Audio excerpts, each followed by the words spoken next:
Hey everyone, welcome to the Pawareness podcast, and thanks for joining me. Be sure to rate, review, and subscribe on iTunes, Spotify, and YouTube, and also check us out at pawareness.org and on Instagram at pawareness_official. On Instagram, we are doing submissions for Pet of the Week, where you can submit your foster pet, and we'll pick one winner every month, and we'll give $200 to their choice of charity or foster. Thanks for watching, and I hope you enjoy this episode. Hey everyone, and welcome to today's episode of the Pawareness podcast. Today I have Amber Van Leuken.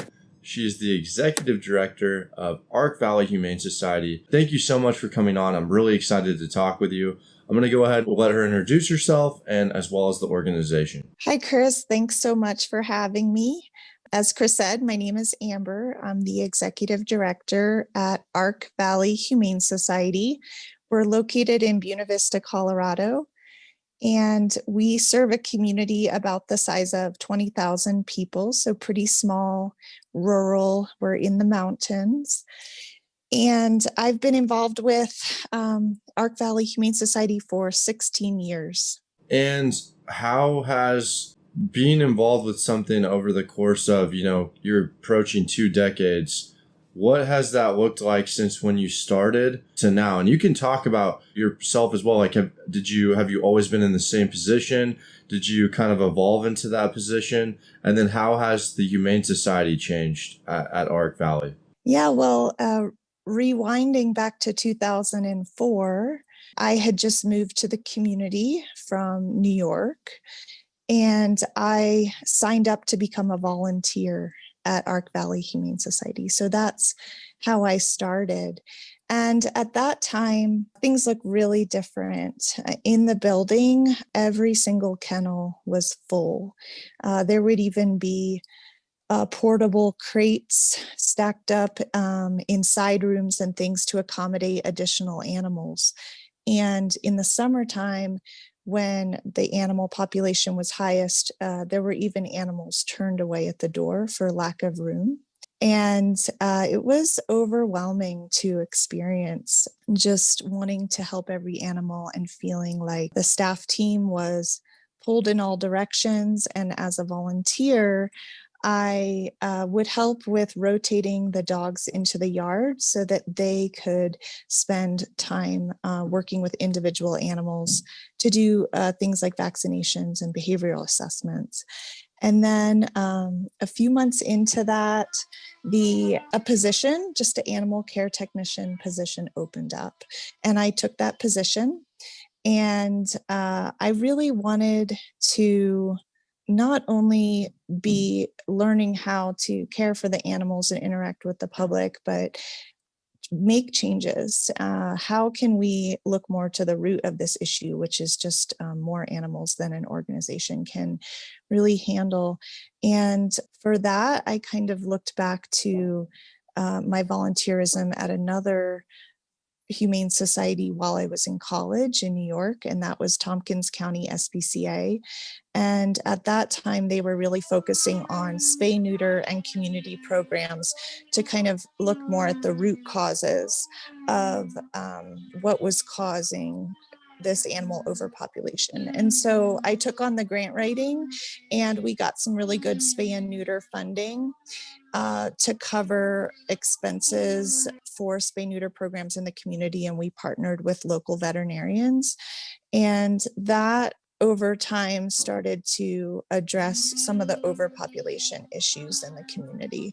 So then I moved into different positions. I was an assistant manager. I was a spay neuter programs manager. I also took some time for my family. I had 2 children and was helping with fundraising and other projects. And so it's kind of been this long process of not only seeing the organization evolve over time, but also the community evolve and expand its capacity to care for more animals in the community, and so less of a burden on the shelter building itself.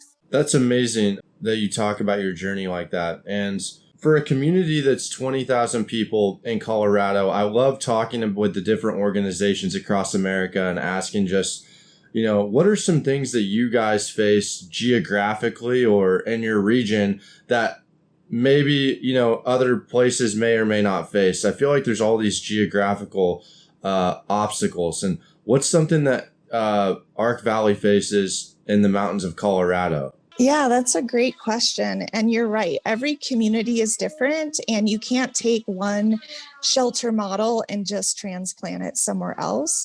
You really have to look at the unique situation. And I feel like partner with and meet the community where they are at. So you kind of have to look at what the culture is around animals and really understand how the community thinks about animals.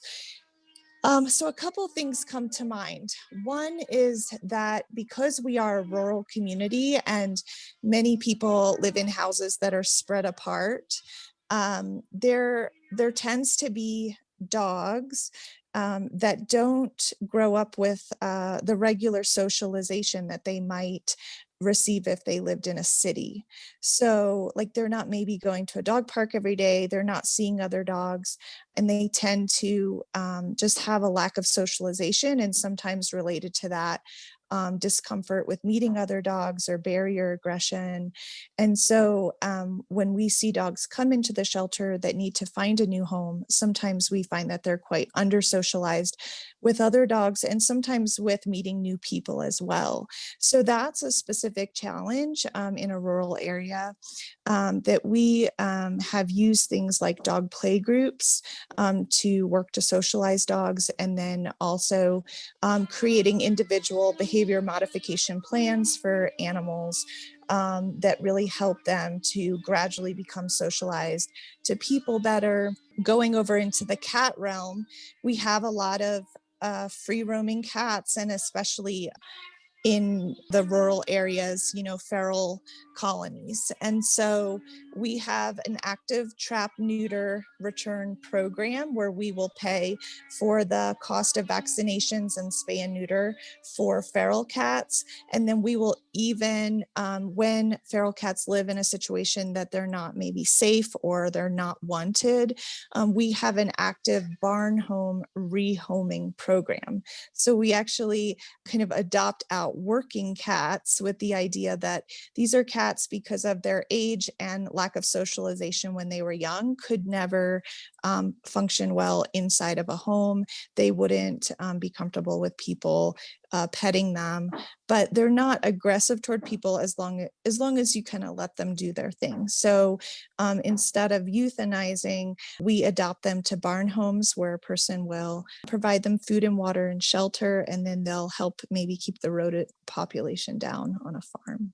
That's great. And I was not introduced to that until my area out here in California has that. And I think it's a great kind of very ingenious way to, like you said, get those cats in the right place. Now, what are some of my questions are there certain qualifications for that specific program? And what kind of, like, how many cats would you say per year are getting delegated to that? It's kind of interesting to me.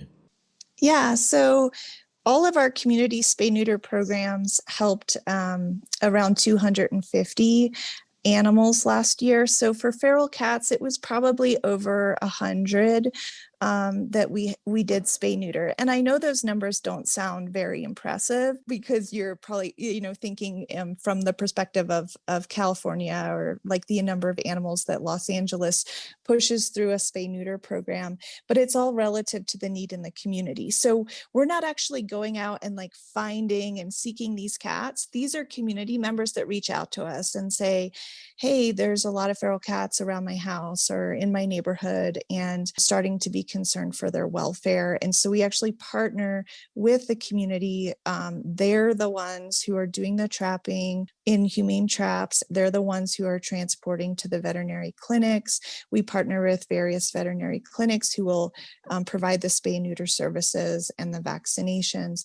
And then those cats will be returned to where they're living, or occasionally will assist with rehoming them. And then we also have an outreach manager on our staff that can help train community members and help facilitate. And if there is a situation where the person for some reason is unable to do it, then she'll often step in. But yeah, that's kind of how the program works, is by spaying and neutering like over 100 feral cats last year, we could specifically focus on colonies of cats and ensure that a large percentage of those cats in the colony are spayed and neutered so that their numbers don't continue to grow and grow, and then, have just an abundance of unwanted litters of kittens. And that's how we know our efforts are making a difference, because over the year we've continued to see a decline in the number of kittens we receive coming out of these feral colonies. And last summer was just case in point. We had less and less kittens. Last summer was our lowest kitten summer ever. And that being said, everyone loves kittens. They're cute and fuzzy, and why wouldn't we want kittens coming to the shelter and getting rehomed? And from these feral colonies, it's actually a really rough start in life, and a lot of these kittens come in with major health issues. Coccidia has been a huge challenge in rural Colorado for the last few years, and the medications we have to treat it are less and less effective. So there's actually an intensive amount of care that goes into saving these kittens, and we rely heavily on foster homes for doing so. That's amazing that the community is, the one reaching out to you about it. And it sounds like, it's a very, very tight community up there. So, and I also wanted to ask too, you briefly touched on 2020. How did 2020 and the COVID directly impact, what kind of impact did you see in Ark Valley, Humane Society? What was that like? Yeah, it was a really incredible year to experience from the perspective of animal welfare. But before I answer that question, I'm going to back up 1 year before that, because I feel like it ties things a little bit together from your original question, which is what's, unique about our community, or what are the special challenges. And one of the things that I had said was that, you have to meet the community where they're at. And so we had this interesting experience in 2019 where I was actually getting ready to leave for a trip, and I was at the airport. Was taking vacation time, and I got a phone call from our staff, and they said, "Amber, I know you're getting ready to leave, but we just got in this dog with some major, major issues with its bowel, and way beyond anything we could deal with medically ourselves with the veterinarian we contract with, and he would need to go to a specialist." And it turned out, after the specialist had examined him, that he would need $6,000 worth of surgery. And the prognosis was decent, but not, 95%, maybe an 80% success rate for it. And I sat there and I was like, oh my goodness, are we going to spend $6,000 on saving one dog? What would the community think about this? Would they be mad at us? Would they be excited to do this? It was one of these moments where I was just not sure how to proceed. And I reached out to our board of directors, and most animal shelters, municipal ones maybe don't, but if you're a nonprofit agency, and we are, and then we have the municipal contract for spay and neuters, we have a board of directors, which are volunteers who actually oversee, the vision of the shelter and the financial side of things. And they're my bosses. And I reached out to them, and I look at them as stakeholders in the community, right? These are people that really have their pulse on where our community is at, more than maybe I would or my staff would, because we kind of live in this or work in this bubble of sheltering. And I said, what feels right to you? What feels right in your heart? Should we go for this? And it was so interesting, because the resounding answer was, yeah, let's go for this surgery. And at the same time, I said, let's make a big story of it. Let's put it out there in the community. Let's fundraise for this dog. And if the community says, you know what, this is ridiculous, an animal shelter is spending much money on one dog, it's a waste of our time and money, at least we'd learn that, right? But maybe maybe there's a chance that the community would have the opposite response, and we could learn that about our community and really expand as an organization that can do more for individual animals. And there was pictures of him going to the specialist, and, the whole community ended up falling in love with him. There was a newspaper article written. And by the time I got home from my trip 2 weeks later, we had raised over $8,000 in support of this one dog. And so that was like, okay, I need to not be stuck in the past. I need to think, wow, we are as a community evolving to really raising that bar and doing so much for each individual animal that comes through our doors. And so then to answer your question about 2020, before the pandemic, we were still functioning what I would call as like a traditional animal shelter. So we had an office, we had office hours, we had kennels that the animals were housed in. Yes, we had a foster program, but it was relatively small and really just helped us with very special cases. And the services we provided were lost and found and adoptions, right? Or people could relinquish their animals. So very just traditional animal sheltering. And the building was noisy. You'd sit in your office and you'd hear a lot of dogs barking. There was a lot of people coming through. There was this army of volunteers that would come in to help with cleaning, to help with walking the dogs, to help with socializing the cats. And so it felt like, wow, there's just so much work to do. And there's always so much cleaning to do and always so much laundry to do. And, you'd finish one day and it would just start over. And then the pandemic happened, and there was this really strong push for everyone to, stay at home and not even come into work and interact with each other if at all possible. And so not only did we want to comply with that, but you realize how the pandemic worked is it put everyone in their homes, right? Everyone was suddenly at home. And so we reached out to the community at large and said, we need your help. We're trying to clear the shelter of animals so that everybody can be safe at home. And within a matter of days, probably it was no more than 3 or 4 days, the entire shelter was empty. There were 0 animals in the building. And like I said, I'd been involved or worked there over a period of 16 years. And to suddenly be like, what? There's no animals in the building. This is possible. Our community will do this.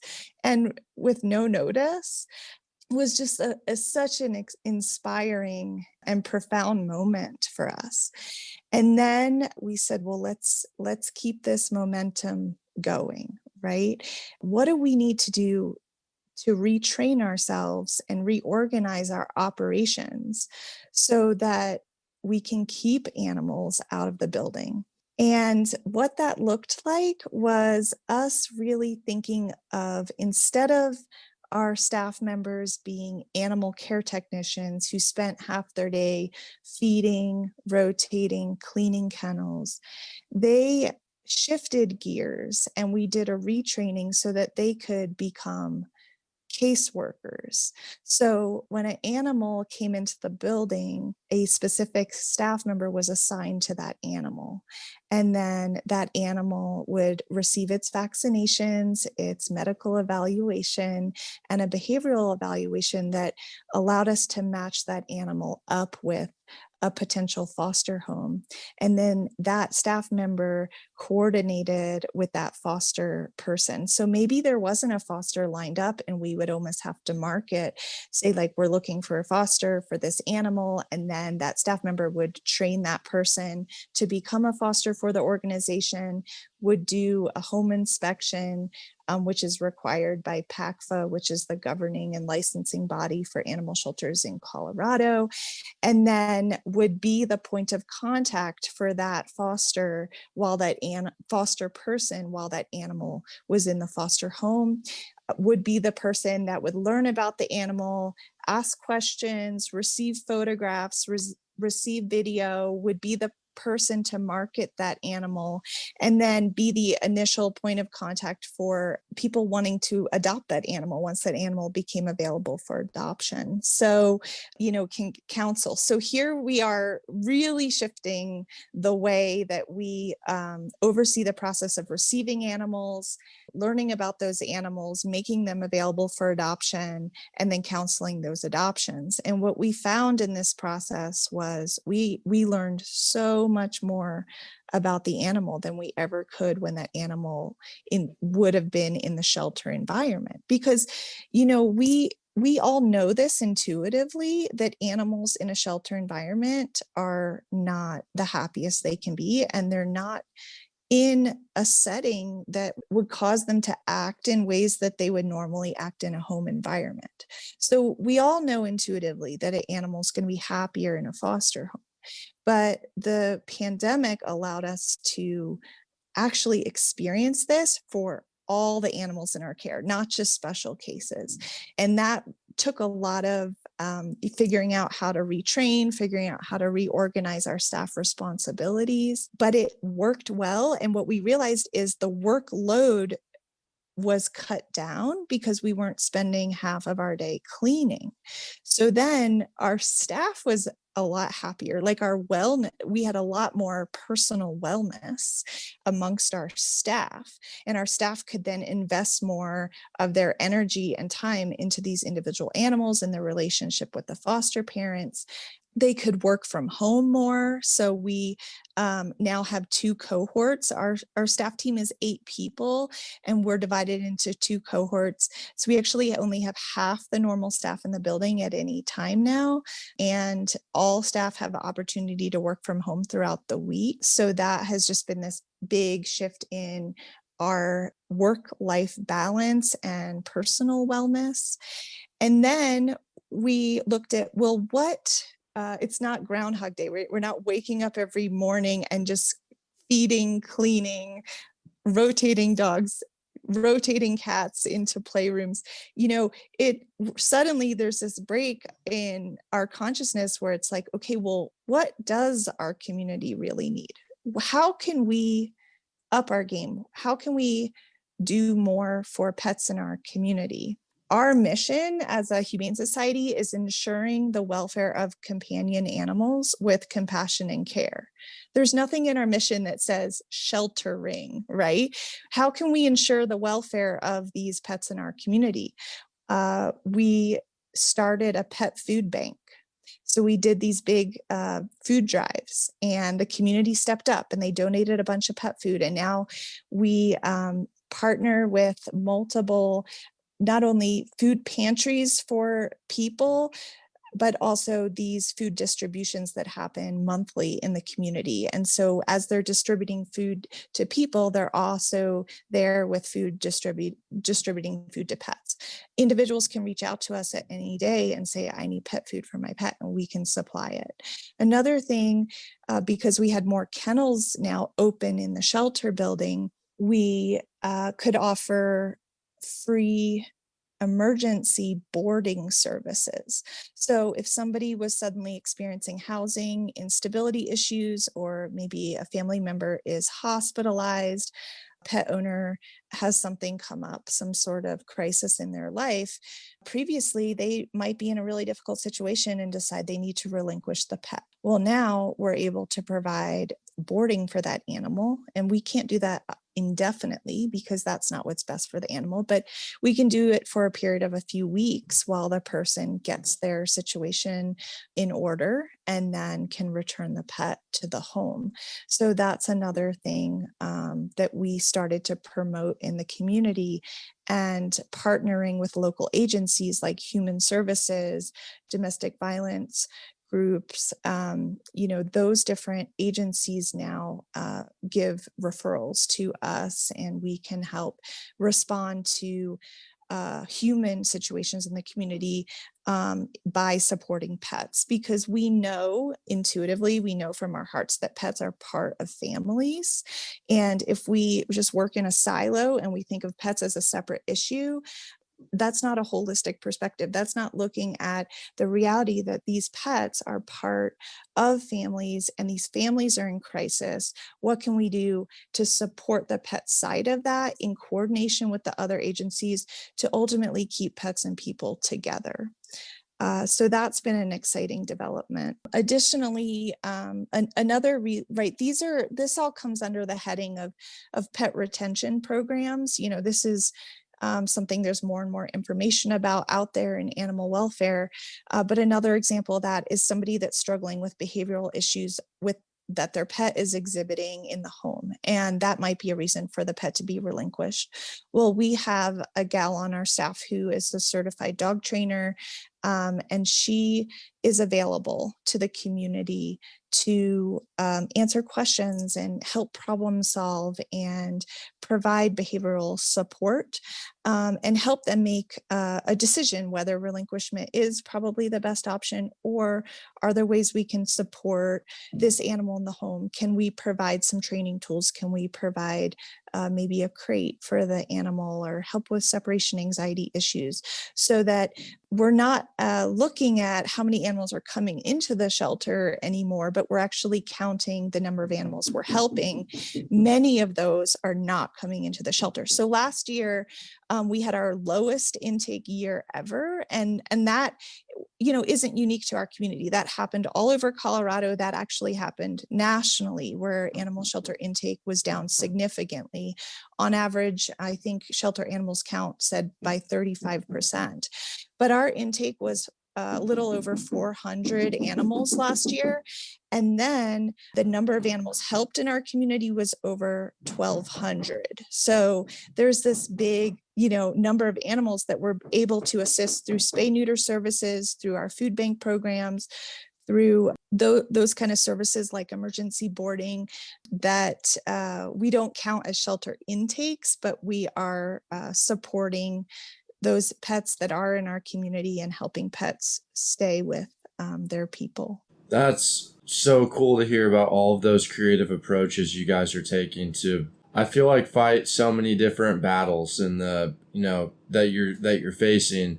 And it sounds like too, you made the best of COVID.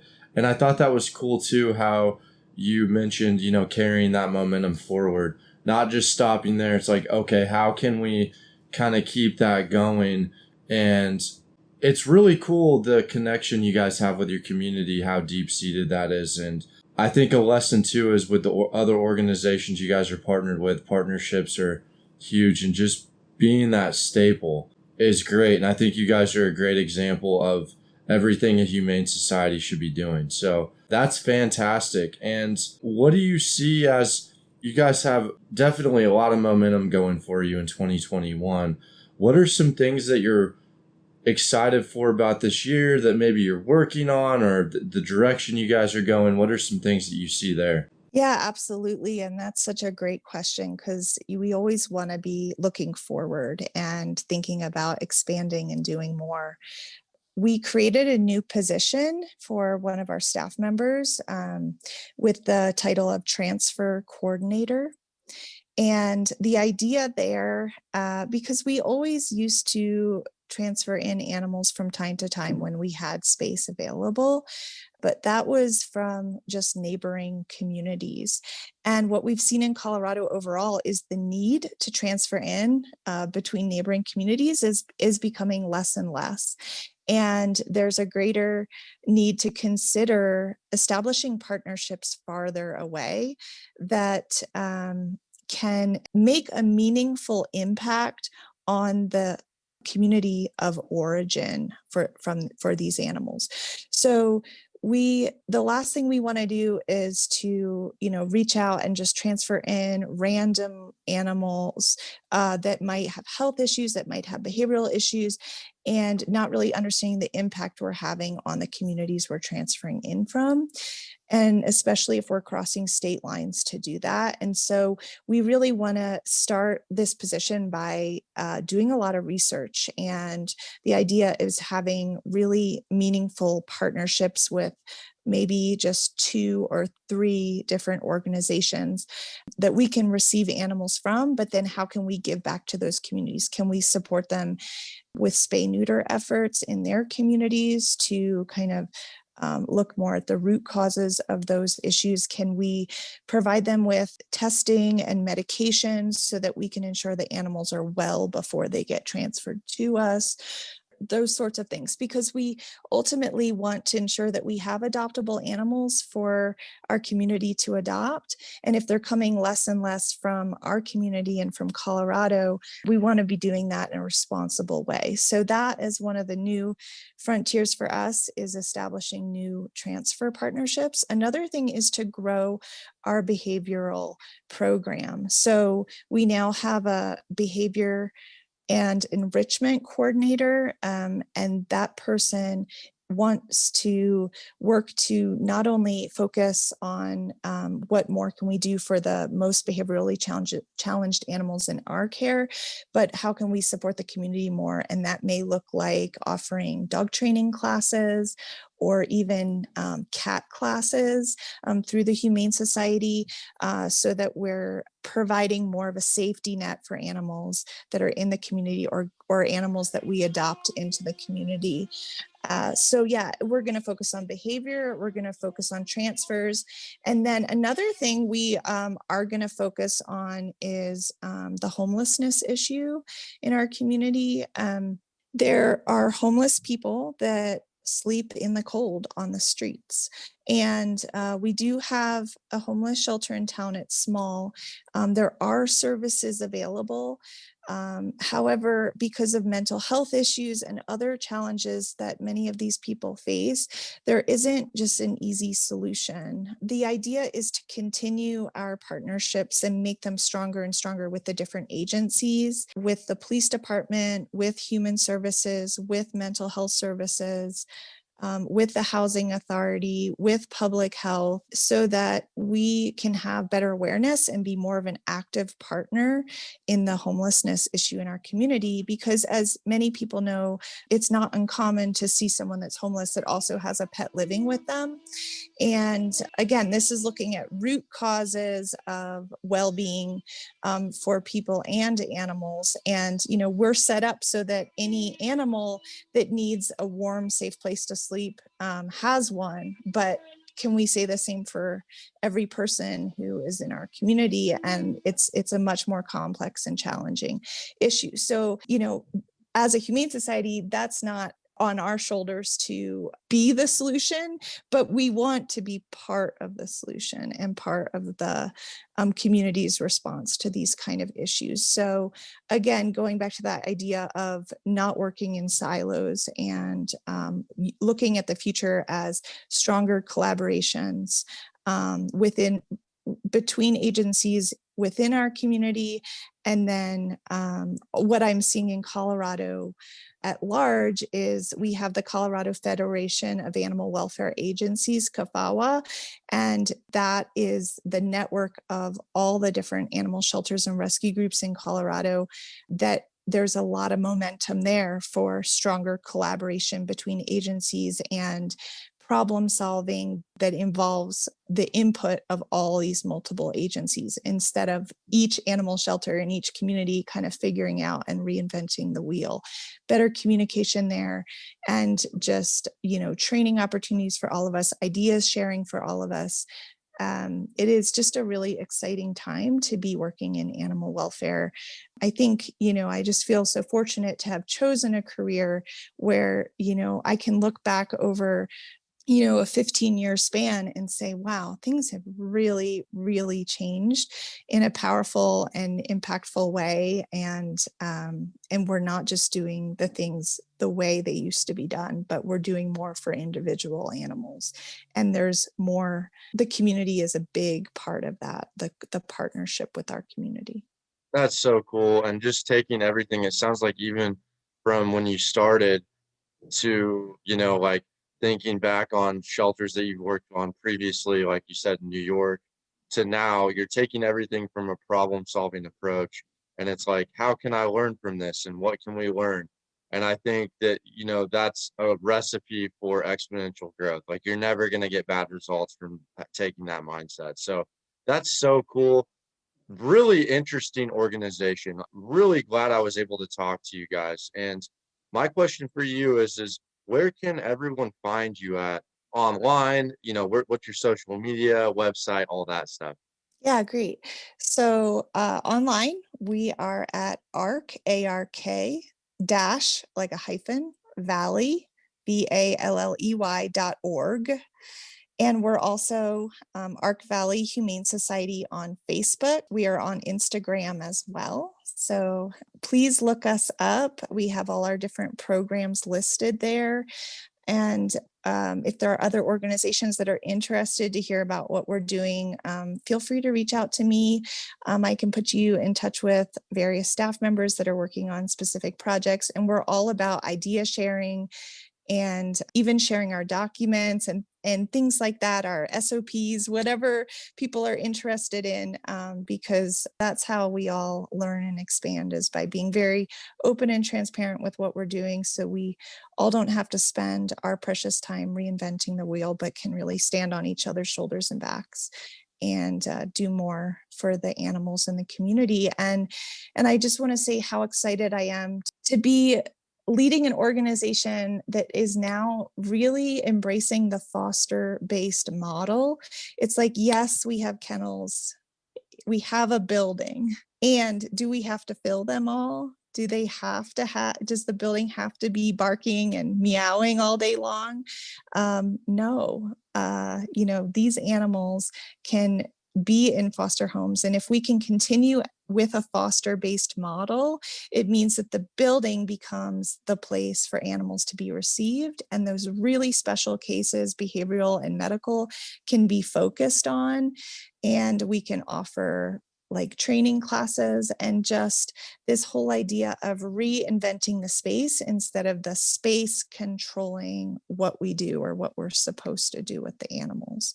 So yeah, just a really exciting time. And we are hopeful for 2021 that we can stay a foster-based model and grow the community support programs. What a cool story, and couldn't agree more, by sharing the information here, in essence, saving animals' lives. Yeah, Amber, seriously, thank you so much. All the social medias and whatnot will be in the description below on whatever medium you're listening on. But once again, Amber, thank you so much for coming on. Really, really great talking. Thanks so much for having me, Chris. It was great to meet you.